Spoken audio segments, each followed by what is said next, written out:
Hey Siri, what's on my calendar for today? Today, you have the 5EP podcast. Would you like to keep it on your calendar? 5 AP? Yeah!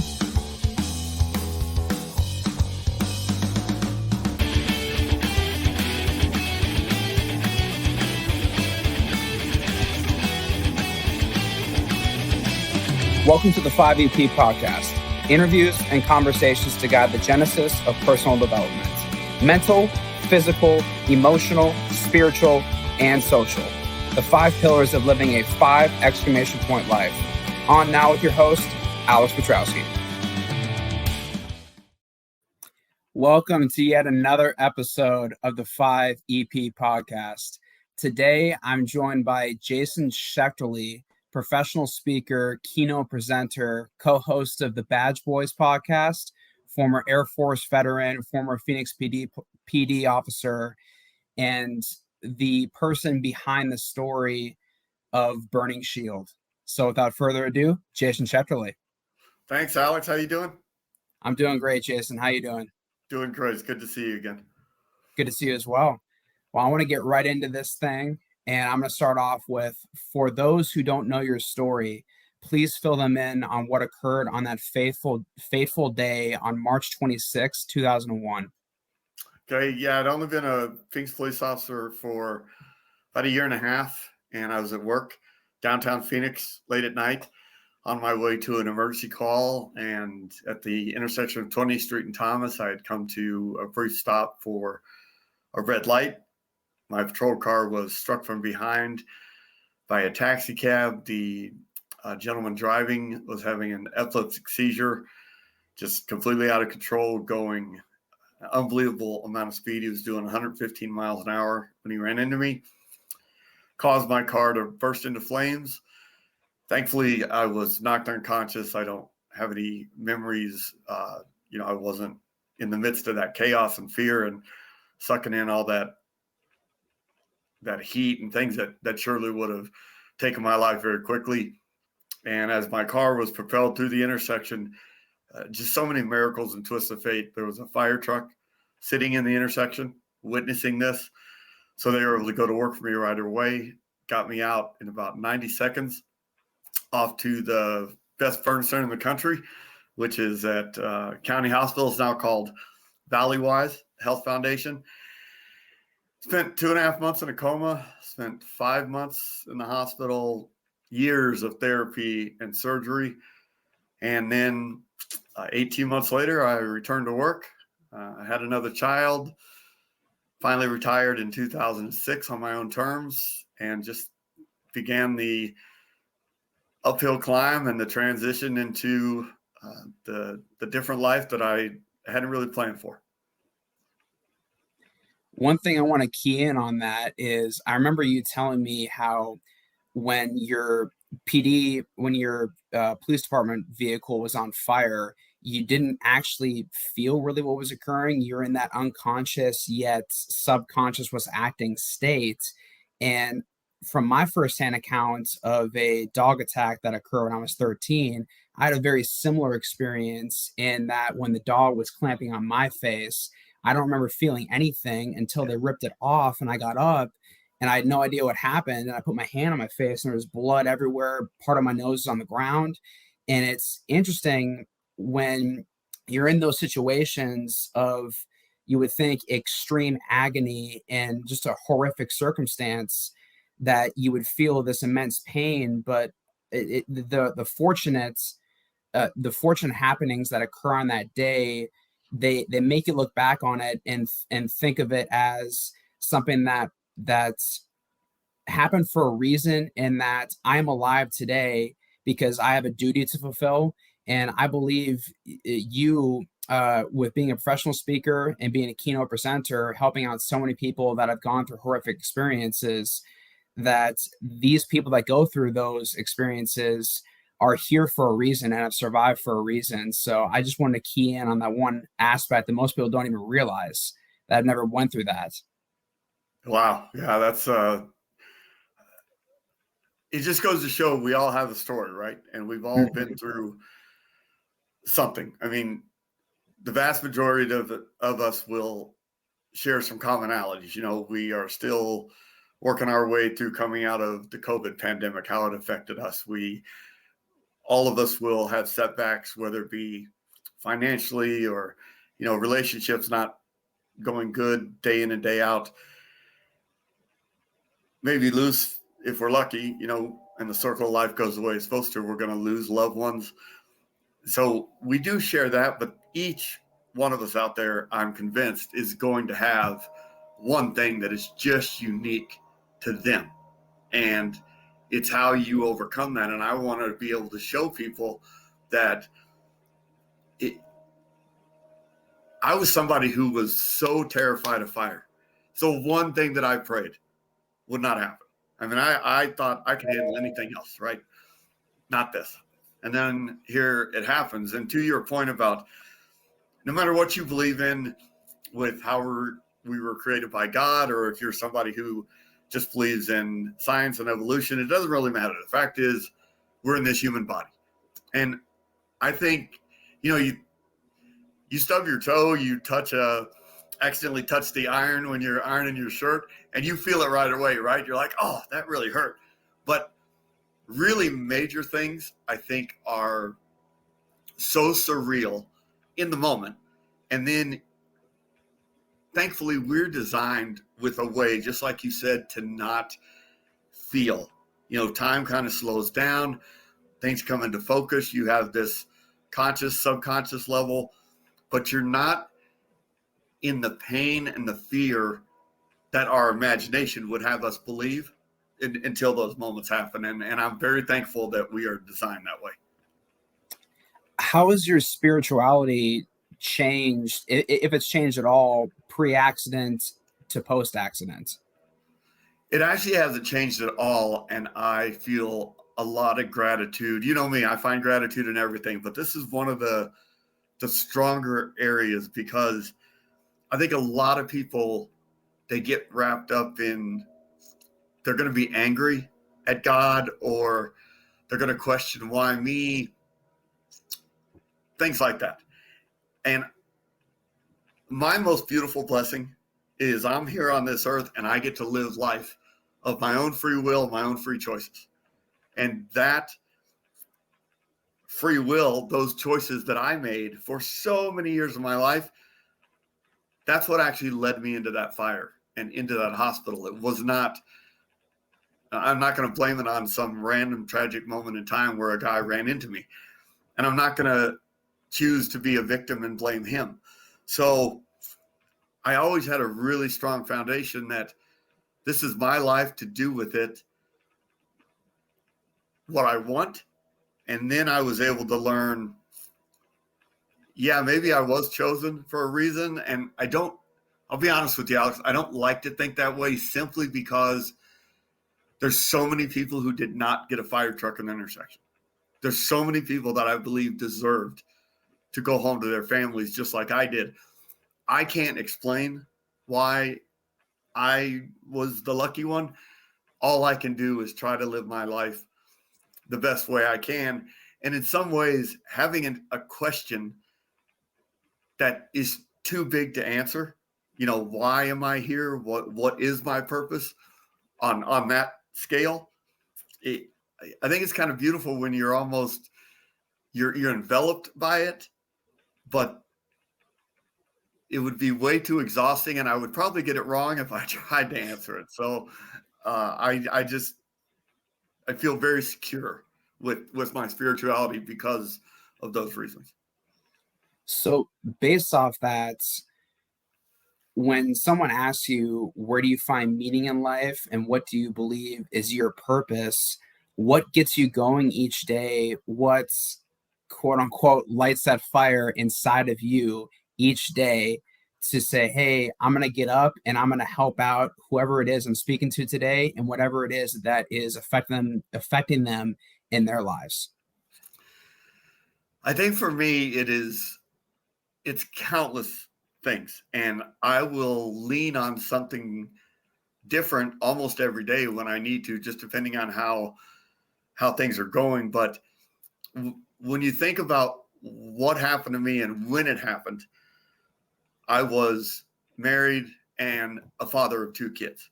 Now, being a father is the most important thing in the world to me. And my kids had nothing to do with this. They had no responsibility in this, no fault in this. And I greatly changed their life. But I'm still their dad. I'm still here. And I have a responsibility. I helped make these individuals, and I'm going to do the best I can by them. And that is a huge purpose. That's a lot of meaning. And then how much I valued being a police officer, how much I valued service when I served in the military and then serving as a police officer, and just trying to let other people know that, you really can get through anything you're going through. And the meaning of life is to go through hardships. It is to go through things that will build your resilience. You cannot be, if you want to build your muscles, you go to the gym. And if you want to build your resilience, you got to embrace your adversities. And again, sometimes people use the words big or small. And adversity is just adversity. It's whatever is happening to you today. You could have a really bad cold, you could get a flat tire, or all the way up to you could catch on fire. I mean, it's just adversity is adversity, and it's coming. So I find just so much meaning and purpose in doing that. And the other thing I think it's important to share this with people. It's okay to be selfish. Also, my continued recovery, my continued therapy, the continuation of my inspiration and believing in my meaning and purpose in life comes from doing that for other people. Every time I walk off stage from doing a speech, I guarantee you I'm the one who feels the best of everybody. I'm inspired and I'm renewed, and I can't wait to do it again. Or now it propels me to make this day even better. Who else can I touch? Can I put a shopping cart away? Can I smile at somebody at the gas station? The little things, just that's where the inspiration comes from. And I don't want it to always seem like, I'm just a servant and don't do anything else. I get a lot out of what I do, and I embrace that too. I loved how you used Jim when he talked about hardships, because getting out of your comfort zone and anything you do, the best analogy that I can think of is when you go to the gym, you're creating micro tears in whatever muscle group that you're hitting, and then you have to let yourself rest for those micro tears to repair and then grow and become bigger muscles. And in a way, when you attack something new in life, you're going to go through some failures and some successes. And then you have to go to sleep and then self-reflect on what occurred the previous day, and then grow from it because you have that experience. So it's very evident in so many areas of life. And then also your stance on being a servant leader. I'd love to know how you incorporate community service into your life. I incorporated by embracing the platform that I was given. So a lot of people go through tremendous adversity and they don't get a platform like I have. I was in the line of duty. My story was covered on the news. Not only the really difficult parts, but then returning to work, having a third child, carrying the Olympic torch, meeting the president, I got to do all these things that a lot of people don't get to do. So it's very humbling. And that, I think, when you can be humbled, it will propel you even farther toward wanting to shine that light that was once given to you, is to now pay it forward. And so my servant leadership comes from just remembering where I started and everything that I had, everybody who fought for me when I couldn't fight for myself, everybody who believed in me and supported me. I'm going to take all that energy and I'm going to try and just pour it onto as many people as I can. Do you believe that your stance on community service from when you were in your 20s to where it is now has changed drastically?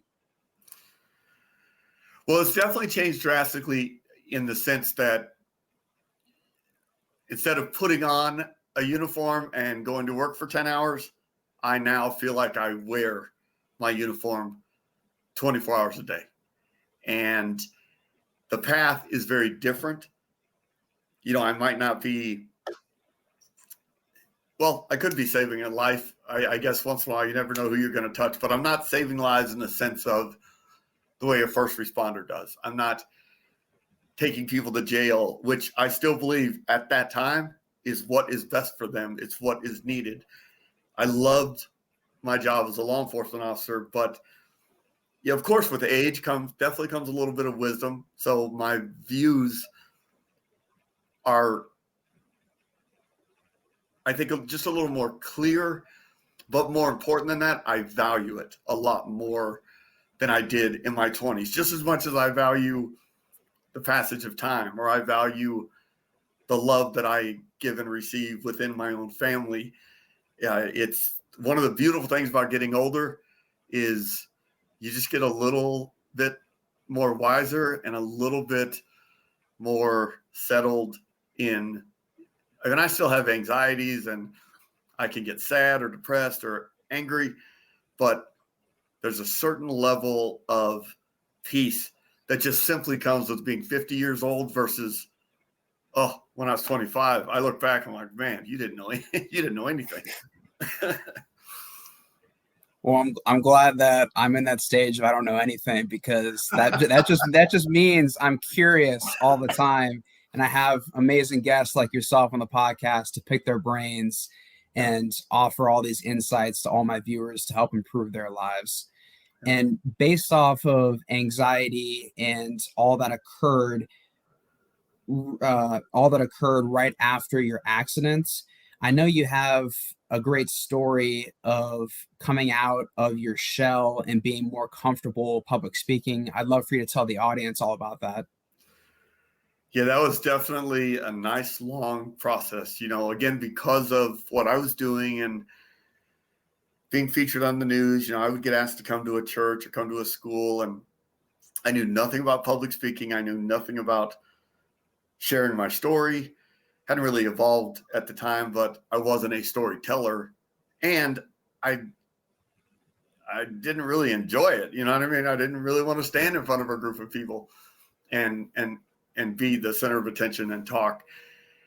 But I grew to love it, and then I had different people would come up and they would share something with me, but they would share with me the impact of what my story did for them. And all these years later, the greatest compliment, I was just in Columbus, Ohio the other day, and there was about 100 people in the room. I was doing 2 speeches, and I said, there is my favorite sentence that I can ever hear when I get done having a speech. I promise you, I'm going to hear it when this is over, and whichever one of you says it to me, I will tell you what it is, but I'm not going to give it away, because then one of you will say it on purpose. And so I go through my talk, and sure enough, this young man comes up to me, and he was probably very early 20s. And, I think we struggle, especially in our younger years, with vulnerability. We struggle with trying to run away from our feelings versus meeting ourselves where we're at, being present and getting through the emotions, embracing the emotions, and understanding that everything's kind of fleeting. And this young man, he was, again, tears. And he simply said, Jason, I needed to hear this today. And I just smiled. I said, that was it. That's the one, right? Word for word. That is what matters to me more than anything. I needed to hear this today, because and he didn't tell me what he was going through, but his tears did, his emotions did, the cracking in his voice did, and he got it. And if 99 other people in that room didn't get it, that's okay. If they just enjoyed, had a few laughs, maybe shed a few tears, that's great. I still did my job. But this one gentleman on that day in Columbus, I'll never forget him. And I look forward to the next time somebody says, I needed to hear this today. People can get so wrapped up in how many views do I have, how many people are listening to this and that. But when one person writes you a letter, sends you a message, what have you, and shares how much of an impact you made on their life, then you know what you're doing matters and what you're doing is purposeful and that you need to keep going, because that's just one person that actually had the guts to share with you. You can only imagine how many people that you've impacted that just haven't shared with you for whatever reason and may share with you down the road. So whenever you're doing something and you're down on yourself or you haven't hit certain marks, just remember the people that you've impacted and think quality over quantity. And that should get you past all the initial stages of not hitting the mark or having to divert and pivot in the beginning, because we both know when you're starting something new, it's gonna take a while to work the kinks out and get used to this new endeavor. Yes. And with that, I'd love to talk about how you've navigated talking to certain people in the audience that have gone through mental health struggles, and then how you've also navigated being a support system for those closest to you going through mental health struggles as well. Well, I certainly want to echo something you just said. I always try to encourage people, if you're willing to look around, even on your worst days, even when you're struggling, not feeling like the strong, successful person you want to be, you can always find somebody that you have touched, somebody you have made better. And you absolutely cannot be a failure if you leave somebody else better than you found them, or if you just leave the day overall better than you found it. And you try to be as productive as you can. You try to make your meaning and purpose have a little more value in the day. And again, you might not reach your marks, but that doesn't mean you're a failure. And I think for me, I've been very lucky, probably because of my support system, having such a strong wife, being a father, having an incredible career that continued to support me. And I went back to work. I ended up being a homicide detective, then to find this career that I just love so much. I wouldn't trade for anything in the world, and traveling and meeting people. I feel like I've always had, it's like a permanent psychiatrist, a permanent prescription bottle sitting next to me of all these things. Like my mental health is going to stay strong, but I understand that, I know a lot of people. I'm related to people. I love people, and I watch it. You see right now, unfortunately, in college age students, in law enforcement, the suicide rate is just out of control. It's like an epidemic, and I would never underestimate the hole that me not existing would leave in other people. And, thankfully I've never been to the depths of wanting to take my own life. So I can't pretend to relate to them. I just want to try to encourage people. Like, there's a great meditation quote, and it says, "You are the sky. Everything else is just the weather." Meaning, if you understand that clouds are going to come and go, rain is going to come and go. Sometimes the wind is against you. Sometimes it's at your back. But the sunshine and the perfect 70-degree days, those are also fleeting just as much as the storm clouds. But if you remain consistent and you know who you are, I am the sky. Everything else is just, it's going to come and go. It's the weather. I have to stay at a constant. And I think that's helped me a lot and I don't meditate in the old fashioned, I don't sit in the right yoga pose, and I don't say the right things. Meditation can mean to you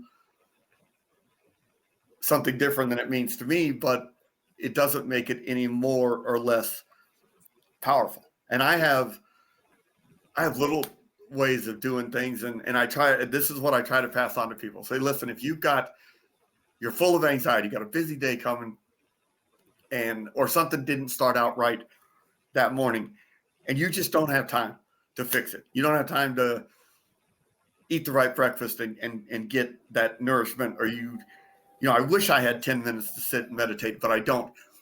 I'll do something as simple as like turning the shower handle is like flipping a switch. And then right away I know, all right, I have 60 seconds before this water warms up.